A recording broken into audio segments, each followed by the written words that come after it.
Speaking of Iowa, Greg, Yakov22, we appreciate you being here. Joins us on a regular basis. Is Iowa the model for what Nebraska hopes to become? I'd say certain parts of what Iowa does would fit that criteria. I would say more like a Wisconsin, though, would kind of come to mind a little bit more. But, I mean, we're talking about teams, all three of these teams that kind of are looking to play similar styles. The styles that have made them, well, at least the two other teams that we're talking about, that have made them successful in the Big Ten. Nebraska, I think, trying to kind of figure out that formula because Scott Frost brought in, kind of a high-powered offense, something different than you see typically in the Big Ten. And I think it's been a learning process for him and his coaching staff to kind of see what's going to work a little bit better in the conference that they're in. And, that's part of the whole learning process and trying to, get pieces to fit and change your scheme to see, what's going to be successful with the teams that you play against. So, I mean, like I said, Iowa would be some of that, but I think more of what Wisconsin's been able to do, because if you look at kind of what Nebraska's roster is starting to look like, you look at that offensive line up and down, it's just massive human beings. I mean, it's been 20 years since I've seen Nebraska offensive line looking like this. And then all of a sudden you've got some big running backs back there. There's a guy that we need to talk about, which is blowing everybody away right now, and his name's Jacques Yant.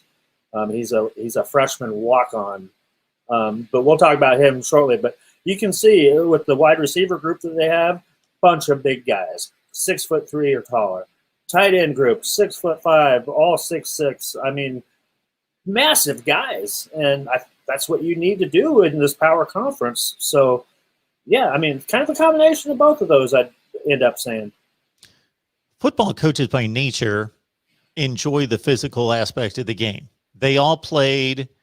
They admire and want their teams to be tough. If you don't have a tough football team, it's extremely difficult to be successful. It's still a physical game. You want your team to be mentally tough. You want them to be physically tough. At the same time, there's obviously been a change in offensive football. And because of the change in offensive football, there's been a change in defensive football. No longer do you have linebackers that are just going to plug gaps and not be roped into secondary and sideline to sideline passing coverage situations and responsibilities. You need linebackers that can just run all over the place like safeties. So you got to find that combination of a guy that's going to be tough enough to stand up against a running back in the hole, but also be able to run sideline to sideline and cover tight ends and backs out of the backfield. So there's this change in football, but at the same time, it's still a physical sport, and these coaches want a physical team. You bring up Wisconsin, and they've been able to successfully transition, still keep their fundamental identity. I would say LSU prior to Joe Brady and Joe Burrow kind of taking things off there, they were still playing that style under Les Miles and early in Ed Ogeron's tenure successfully there. But it's kind of and I would think Scott Frost would be the same. He talks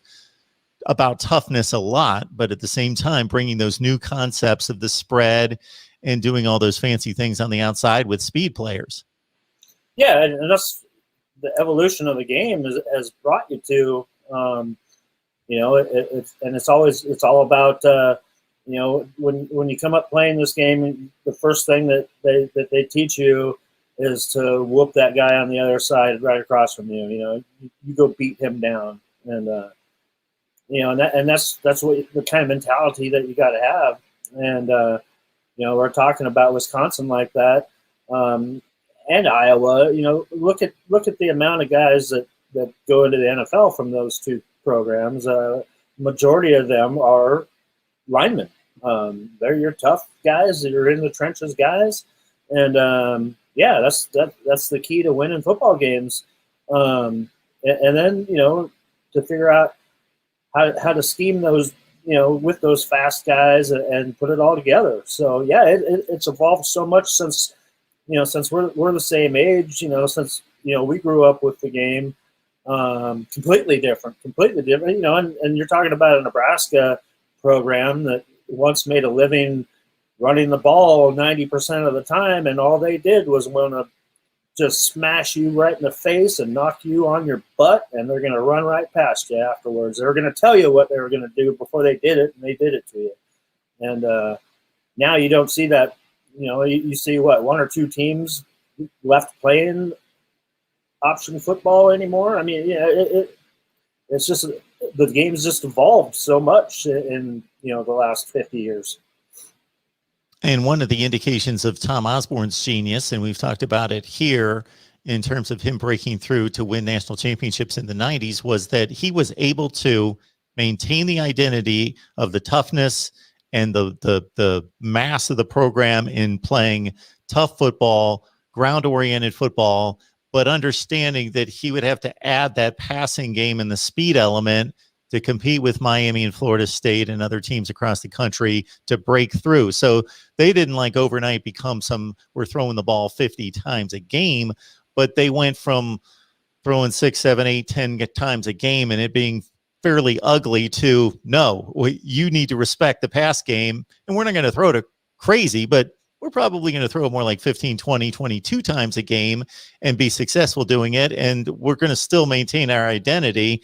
And that was part of his genius in being able to keep the identity, but still add that element that had them break through to win 3 national championships.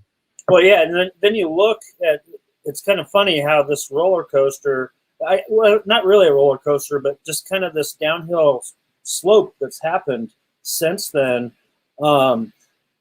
If you go from Tom Osborne to Frank Solich, Frank Solich inheriting, and I don't know the exact numbers on this. My boss, Sean Callahan, actually researched this, and it was fascinating to see the number of NFL drafted players that Frank Solich inherited. And then you go to Bill Callahan. And then when Bill Callahan gets fired, to Bo Pelini. Bo Pelini inherited some crazy number of NFL draft picks that he inherited. And then it goes down the line. Mike Riley ends up only inheriting, I think it was like 2 or 3. And then Scott Frost ends up inheriting like 1. So, yeah, and you see this evolution of how that's gone, where Bill Callahan comes in. Strangely enough, a great offensive line coach, probably one of the best ever, that comes in and installs an offense where you throw the ball, 80% of the time. Okay, then you drop off to a Mike Riley who tries to kind of, balance that a little bit more. Just, didn't have what it took to, be successful here. So then Scott Frost comes in, with a different type of a scheme, something that he thinks something that he's been successful with running at Oregon and then at Central Florida, thinking the Big Ten that it's going to work because nobody else does that in the Big Ten. And basically, everybody remembers he came in and he said he's going to change the way the rest of the Big Ten plays when they played Nebraska. That hasn't happened. So now you kind of have to go back to that old formula of making it work with a balance of that type of physicality and that kind of finesse that, ultimately what Ohio State does year in and year out.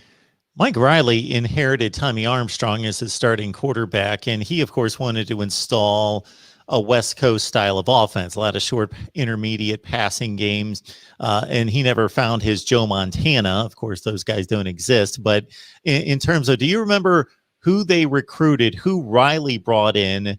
Yeah. I'm sure as soon as you rip off the names, I'll know them all. But in terms of trying to operate that kind of offense, because he never found that guy, and Armstrong kept winning the job, and he really wasn't that guy.